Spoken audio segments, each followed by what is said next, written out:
एक cliché type कह कहा है कि दुश्मन का दुश्मन दोस्त होता है, लेकिन अगर दुश्मन के दुश्मन से पुरानी दुश्मनी ही रही हो तो क्या यह दोस्ती हो सकती है, खासकर तब जब नींव ही उस दुश्मनी पर खड़ी हो। दर्शन से अपन किनारा करते हैं, ये कमल जी के हिस्से का काम है, वो मीमांसा में आपको समझाएंगे। हम सीधा सवाल पूछते हैं कि क्या ये संभव है कि तेजस्वी यादव की आरजेडी किसी दिन बीजेपी से हाथ मिला ले। इस सवाल का जवाब सोचते रहिए और सुनिए कि बांकीपुर उपचुनाव में क्या खिचड़ी पक रही है। बीजेपी के राष्ट्रीय अध्यक्ष नितिन नवीन ने बिहार की बांकीपुर विधानसभा सीट खाली की क्योंकि वो राज्यसभा सांसद बन गए। तो अब बांकीपुर में उपचुनाव हो रहा है। 1995 के बाद से ये सीट बीजेपी के पास ही रही है। पहले नवीन किशोर प्रसाद सिन्हा विधायक रहे। 2005 से अब तक नवीन किशोर के बेटे नितिन नवीन विधायक बने हुए थे। उपचुनाव में बांकीपुर को नया विधायक मिलेगा। कहा गया कि ये तो बीजेपी का गढ़ है, कोई भी सामने आ जाए चुनाव एक तरफा होगा, बीजेपी ही जीतेगी। लेकिन खेल बदला तब जब ये अटकलें लगने लगी कि बांकीपुर में जनसुराज का भी कैंडिडेट मैदान में होगा और वो कैंडिडेट खुद प्रशांत किशोर होंगे। अटकलों पर खुद पीके ने मुहर लगा दी, पहली बार चुनाव लड़ने उतर गए। तब एक और संभावना की चर्चा चली। कहा गया कि क्या ऐसा हो सकता है कि समूचा विपक्ष प्रशांत किशोर को ही अपना साझा उम्मीदवार घोषित कर दे। लेकिन तेजस्वी यादव की पार्टी आरजेडी ने इन कयासों को एक प्रेस कॉन्फ्रेंस कर खत्म कर दिया। ऐलान किया कि बांकीपुर में आरजेडी अपना उम्मीदवार उतारेगी। पार्टी ने यहां रेखा गुप्ता को टिकट दिया है। गुप्ता 2025 चुनाव में भी इसी सीट से चुनाव लड़ चुकी हैं। तब उन्हें नितिन नवीन के हाथों 51,000 से ज्यादा वोटों से हार का सामना करना पड़ा था। अब की बार इस सीट से बीजेपी ने अभिषेक कुमार बंटी को टिकट दिया है। अभिषेक भारतीय जनता युवा मोर्चा के बिहार उपाध्यक्ष हैं। टिकट देने की घोषणा करते हुए बीजेपी के राष्ट्रीय महासचिव अरुण सिन्हा ने कहा था कि अभिषेक पार्टी के लिए बीते 2.5 दशक से समर्पित हैं। बीजेपी की ओर से ये एक सरप्राइज पिक की तरह देखा गया, क्योंकि गलियारे में नाम नील रतन घोष और अजय आलोक जैसे नेताओं के चल रहे थे। अमूमन ऐसे मौकों पर बीजेपी कोई नया नाम ही अनाउंस करती है जिसकी चर्चा कहीं नहीं होती है। फिर मीडिया में इसे सरप्राइज फैक्टर वाली हेडलाइंस के साथ चलाया जाता है। हालांकि असल सरप्राइज है विपक्षी खेमे में। वो क्यों? 2 ट्वीट देखिए। पहला ट्वीट, भाजपा के भीतर कुछ लोग माननीय मुख्यमंत्री श्री सम्राट चौधरी जी को डिस्टेबलाइज्ड करना चाहते हैं।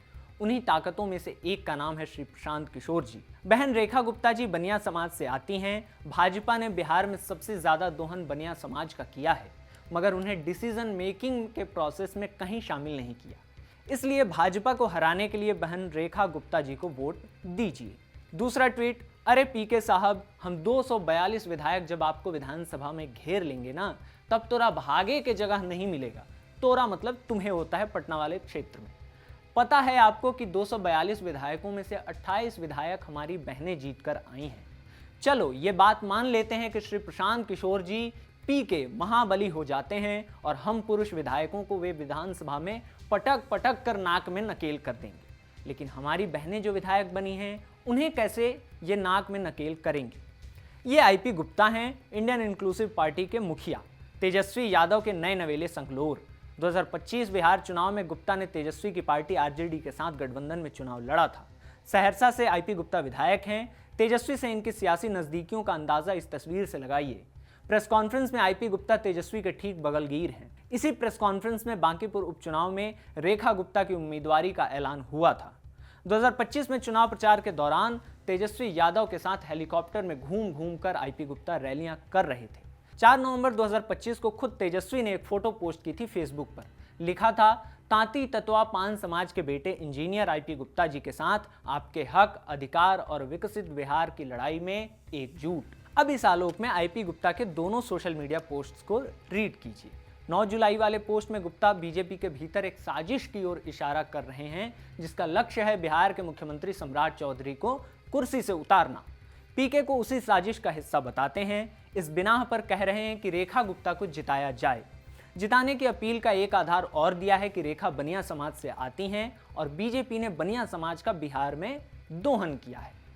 पोस्ट ऐसा साउंड करता है कि तेजस्वी यादव के दोस्त को सम्राट चौधरी की बहुत चिंता है, बहुत फिक्र है कि उनकी थ्योरी के मुताबिक बीजेपी के भीतर चल रही साजिश से कहीं सम्राट चौधरी डिस्टेबलाइज्ड न हो जाएं।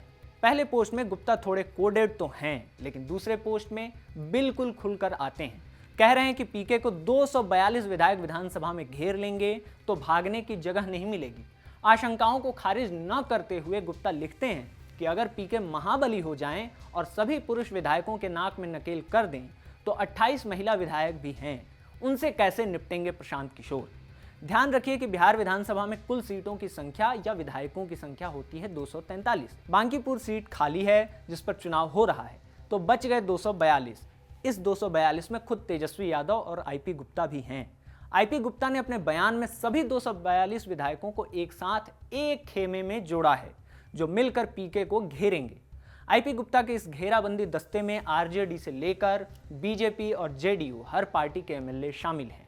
तेजस्वी यादव के सियासी दोस्त पीके के खिलाफ लड़ने के लिए खुद को और तेजस्वी यादव को भी बीजेपी के साथ जोड़ दे रहे हैं। सवाल है कि क्या तेजस्वी इस जोड़ा जोड़ी के खेल में आईपी गुप्ता के बयान से सहमत हैं? क्या प्रशांत किशोर को बांकीपुर में हराने और विधानसभा पहुंचने से रोकने के लिए उन्हें बीजेपी के ही ब्रैकेट में खड़े हो जाने में कोई दिक्कत नहीं है? क्योंकि तेजस्वी यादव खुद कहते रहे हैं कि उनके पिता यानी लालू प्रसाद यादव के खिलाफ चल रहे सारे केस मुकदमे खत्म हो जाते अगर वो बीजेपी से हाथ मिला लेते, लेकिन उनके पिता ने हाथ नहीं मिलाया। फिर अब अपने ही गठबंधन के एक सहयोगी जब खुले तौर पर उन्हें बीजेपी के साथ मिलाकर जोड़ रहे हैं, तो क्या तेजस्वी को अपना स्टैंड क्लियर नहीं करना चाहिए?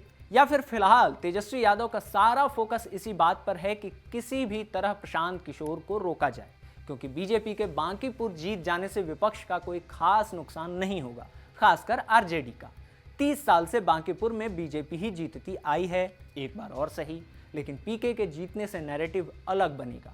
कहा जा सकता है कि जहां आरजेडी कभी बीजेपी को नहीं हरा पाई, वहां प्रशांत ने हरा दिया, और फिर विधानसभा में फुटेज की हिस्सेदारी में जो डेंट लगेगा वो तो लगेगा ही। ऐसी खबरें आई थीं कि प्रशांत किशोर ने कांग्रेस आलाकमान से बातचीत की है। बिहार कांग्रेस से जुड़े एक नेता ने हमसे बातचीत में कहा, हम आपको ये तो नहीं बता सकते कि राहुल गांधी, प्रियंका गांधी और प्रशांत किशोर के बीच क्या बातचीत हुई, लेकिन इतना जरूर बता सकते हैं कि संपर्क खुद प्रशांत किशोर ने किया था।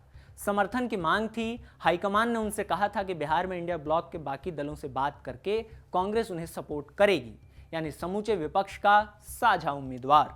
दिल एलन टॉप से बातचीत में बिहार के पत्रकार कन्हैया भेल्लारी ने कैंडिडेट अनाउंस होने से पहले 4 जुलाई को दावा किया था कि उनके पास पुख्ता जानकारी है कि आरजेडी बांकीपुर सीट कांग्रेस को दे देगी, खुद कैंडिडेट नहीं उतारेगी। कन्हैया भेल्लारी ने यह भी कहा था कि पूरा विपक्ष मिलकर प्रशांत किशोर को समर्थन देगा। पीके की राहुल गांधी से बातचीत की ओर इशारा करते हुए उन्होंने एक उपचुनाव का जिक्र किया था। मई 2026 में आरा बक्सर विधान परिषद सीट पर उपचुनाव हुआ, क्योंकि यहां से एमएलसी राधाचरण सेठ बिहार चुनाव 2025 में एमएलए बन गए, जिसके बाद उन्होंने एमएलसी वाली सीट खाली कर दी थी। आरा बक्सर एमएलसी उपचुनाव में जनसुराज अपना उम्मीदवार उतारने वाला था। कन्हैया भेल्लारी के मुताबिक तब राहुल गांधी ने खुद प्रशांत किशोर को फोन किया था, मनाया था कि जनसुराज उपचुनाव में अपना उम्मीदवार न उतारे। तब पीके ने उनकी बात मान ली थी, कैंडिडेट नहीं उतारा था। नतीजा यह हुआ कि एमएलसी उपचुनाव में आरजेडी के कैंडिडेट सोनू राय ने जेडीयू उम्मीदवार कन्हैया सेठ को 407 वोटों से हरा दिया। मार्जिन से पता चलता है कि जनसुराज का उम्मीदवार अगर मैदान में होता तो रिजल्ट कुछ और भी हो सकता था, नतीजे बदल भी सकते थे। इसी बिहाफ पर यह खबरें चली कि अब पीके ने राहुल गांधी से फेवर मांगा है। हमारे पास ये जानकारी नहीं है कि राहुल गांधी या उनकी ओर से किसी नेता की प्रशांत को साझा उम्मीदवार घोषित करने को लेकर तेजस्वी यादव से कोई बात हुई या नहीं हुई। पटना में ऐसी चर्चाएं जरूर हैं कि दिल्ली से तेजस्वी के लिए संदेश आया था, जिसका लोड तेजस्वी यादव ने नहीं लिया, लेकिन हमारे पास स्वतंत्र रूप से इसकी पुष्टि करने भर जानकारी नहीं है। फैक्ट है जो हम बता चुके हैं कि आरजेडी ने बांकीपुर में अपना कैंडिडेट उतार दिया है। बिहार कांग्रेस के प्रवक्ता हैं ऋषि मिश्रा। उन्होंने तो खुले तौर पर कहा है कि आज के समय में हम लोगों का मकसद सिर्फ और सिर्फ होना चाहिए कि किसी तरह से बीजेपी हारे। दूसरी बात, सबसे जरूरी चीज यह है कि बांकीपुर विधानसभा बीजेपी के राष्ट्रीय अध्यक्ष का क्षेत्र है। अगर वहां हम बीजेपी को हरा दिए तो मैसेज कितनी दूर तक जाएगा। बेहतर होता कि एक कैंडिडेट बांकीपुर में होता। इंडियन एक्सप्रेस से जुड़े वरिष्ठ पत्रकार संतोष सिंह ने खबरगांव के साथ इंटरव्यू में कहा था कि बांकीपुर का चुनाव बीजेपी बनाम प्रशांत किशोर है। यही वो लाइन लेंथ है जो तेजस्वी यादव के लिए खतरा है, विकल्प बन जाने का खतरा। आपको क्या लगता है, क्या प्रशांत किशोर को रोकने के लिए तेजस्वी यादव ने बांकीपुर में बीजेपी को वॉकओवर दे दिया है? अपनी राय कमेंट बॉक्स में बताइएगा। इसे रिकॉर्ड किया है सर्वेश ने। मेरा नाम आकाश है। नमस्ते।